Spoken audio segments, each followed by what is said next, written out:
मनाया जा रहा है, कैसे देखते हैं इसको? फालतू की बातें हैं ये सब, कोई ज़रूरत नहीं है। दशकों से ये सब होता आ रहा है। भारत का पुराना इतिहास रहा है जहाँ पे हर धर्म से आने वाले लोगों ने भाईचारे के तहत अपने अपने धर्म का विस्तार करते हुए बहुत ही सहज तरीके से जीवन व्यापन किया है।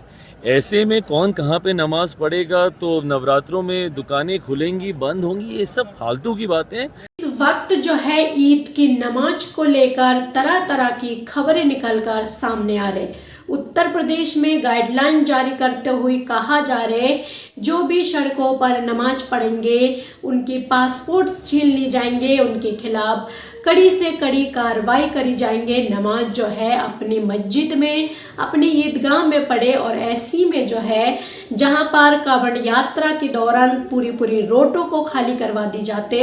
तो साल में 2 त्यौहार आते, एक ईद आते, एक बकरीद आते, उसमें अगर एक दिन के लिए यानी कि कुछ घंटों की नमाज अगर ज़्यादा भीड़ होने की वजह से अगर सड़कों पर कुछ लोग पढ़ लेते हैं तो सरकार को इस पर आपत्ति नहीं होना चाहिए और उनको जो है इस पर सड़क भी जो है खाली करवा देनी चाहिए, पर जो है उनको नमाज पढ़ने देना चाहिए और उनके लिए जो है सुरक्षा व्यवस्था और करनी चाहिए उत्तर प्रदेश सरकार को। जैसे वो सनातनों के त्योहारों के लिए, उनकी जुलूस के लिए, कावड़ के लिए वो तैयारियां करते, तो इसी तरह से ईद के लिए भी जो है सरकार को तैयारियां करनी चाहिए। लेकिन सरकार को जो है इस पर राजनीति करनी है।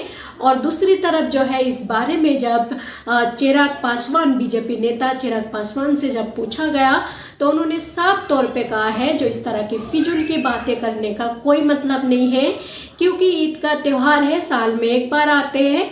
कोई कहीं भी नमाज पढ़े, किसी ने कहीं भी दुकान खोले, कुछ भी दुकान खोल सकते।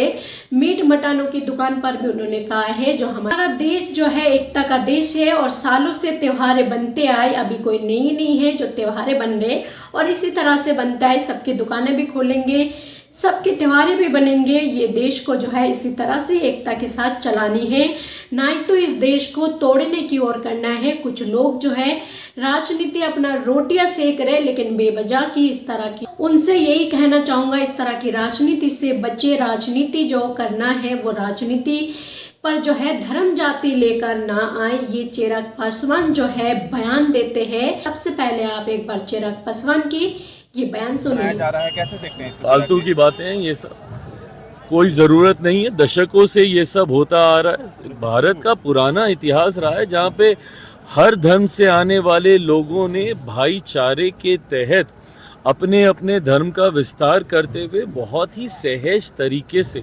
जीवन व्यापन किया है। ऐसे में कौन कहाँ पे नमाज पढ़ेगा, तो नवरात्रों में दुकानें खुलेंगी बंद होंगी, ये सब फालतू की बातें हैं। कोई इस पे चर्चा की ज़रूरत नहीं है, गुंजाइश भी नहीं है। लोग अपनी राजनीतिक रोटियां सेकने की सोच की वजह से समाज में बंटवारा पैदा करने का प्रयास करते हैं, जो कि कतई उचित नहीं है। आज की तारीख में बड़े ज्वलंत विषय हैं जिसको लेकर चर्चा होनी चाहिए। दूसरों के धर्म या किसी के भी धर्म पे कम से कम राजनीतिक दलों को इसके ऊपर कोई टिप्पणी नहीं करनी चाहिए। ये व्यक्तिगत आस्था का विषय है।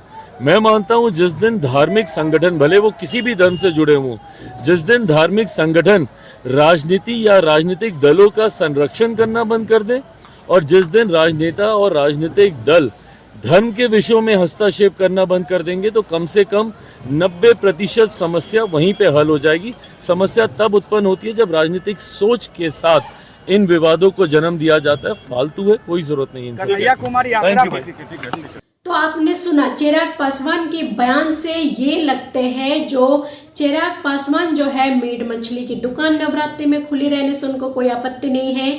रोड पर अगर ईद की भीड़ होने की वजह से नमाज पढ़ी जाते तो उस पर भी जो है उनको कोई आपत्ति नहीं है और इसी बात को जो है उन्होंने इस देश के लोगों को संदेश दिए। अब बीजेपी पार्टी में इस बयान को लेकर क्या कुछ खलबली बच सकते हैं, क्योंकि चिराग पासवान जो है बीजेपी का नेता है और बीजेपी पार्टी किस तरह से इस हिंदू मुसलमान की राजनीति करते हैं। तो आप सबको क्या लगता है इसके बारे में, जो भी आपका राय है अपना राय कमेंट बॉक्स पर जरूर लिखें। चैनल पर पहली बार हो तो चैनल को सब्सक्राइब करना ना भूले, बेल आइकन को दबाना ना भूले ताकि किसी तरह की वीडियो अपडेट आप तक पहुंचे। अभी के लिए जय हिंद, जय भारत।